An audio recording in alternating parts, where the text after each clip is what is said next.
छात्रों का सवाल, शहर शहर बवाल। नीट पेपर लीक तथा छात्रों पर लाठीचार्ज के खिलाफ सियासी पारा गर्म। अब लगभग हर एक समाचार पत्र के मुख्य पृष्ठ पर यह खबर छाई हुई है। नीट पेपर लीक और छात्रों पर लाठीचार्ज के खिलाफ दिल्ली सहित देश भर में बुधवार को सियासी पारा गर्म रहा।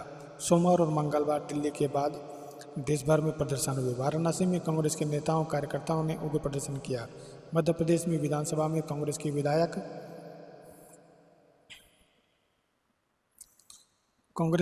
विधायकों ने भी प्रदर्शन किया।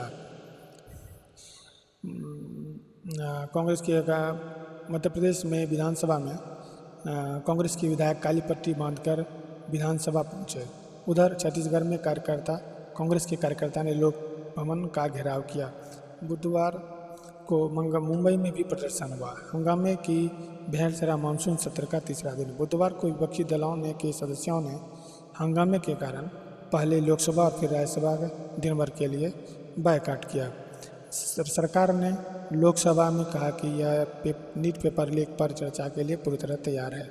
वहीं कांग्रेस नेता वेणुगोपाल ने लोकसभा में और राज्यसभा मल्लिकार्जुन खड़गे ने कहा कि वे सदन में इस पर चर्चा तभी चाहते हैं जब शिक्षा मंत्री धर्मेंद्र प्रधान इस्तीफा दे दें। अन्ना का पीएम को पत्र। एक मंत्री के इस्तीफे से नहीं पड़ेगा फर्क। सामाजिक कार्यकर्ता अन्ना हजारे ने पीएम मोदी को छात्र आंदोलन के समाधान के लिए बातचीत का रास्ता अपनाने की अपील की है।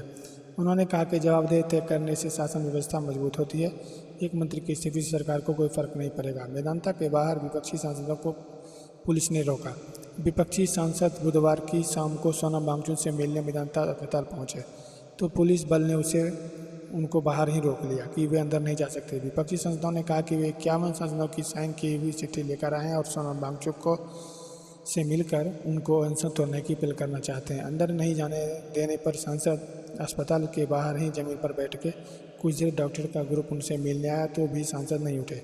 फिर सोनम वांगचुक की पत्नी आई तो सांसदों ने उन्हें चिट्ठी देकर कहा कि सोनम वांगचुक देश के ही लिए अहमियत रखते हैं और देश को उनकी ज़रूरत है, उन्हें अनशन तोड़ने देना चाहिए। सोनम वांगचुक की पत्नी ने कहा कि मैं उनको ये चिट्ठी देकर आपका संदेश बता दूंगी।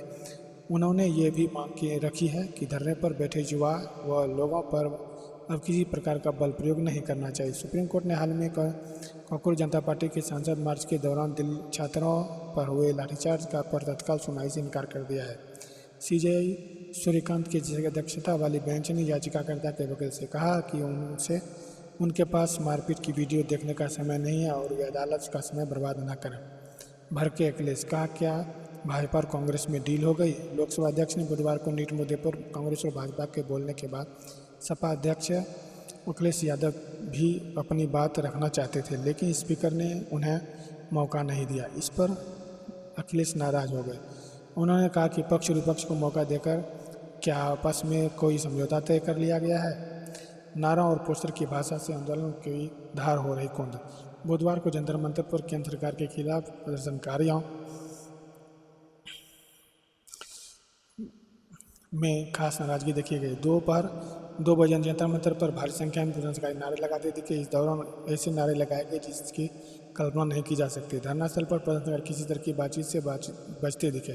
प्रभात खबर हमारे संवाददाता में जानने की कोशिश की तो साथ खड़े व्यक्ति ने बातचीत करने से रोक दिया। प्रदर्शनकारियों के नारे और बैनर पोस्टर के शब्दों से आंदोलन की दिशा का अंदाजा लगाया जा सकता है। पुलिस टीम पर भी हुआ हमला। प्रदर्शन के दौरान भारी संख्या में पुलिस बल की तैनाती की गई थी। प्रदर्शन के बीच जंतर मंतर पर बने पुलिस चौकी की ओर जब एक पुलिसकर्मी जाने लगा तो प्रदर्शनकारी की ओर से पानी की बोतल फेंकी गई।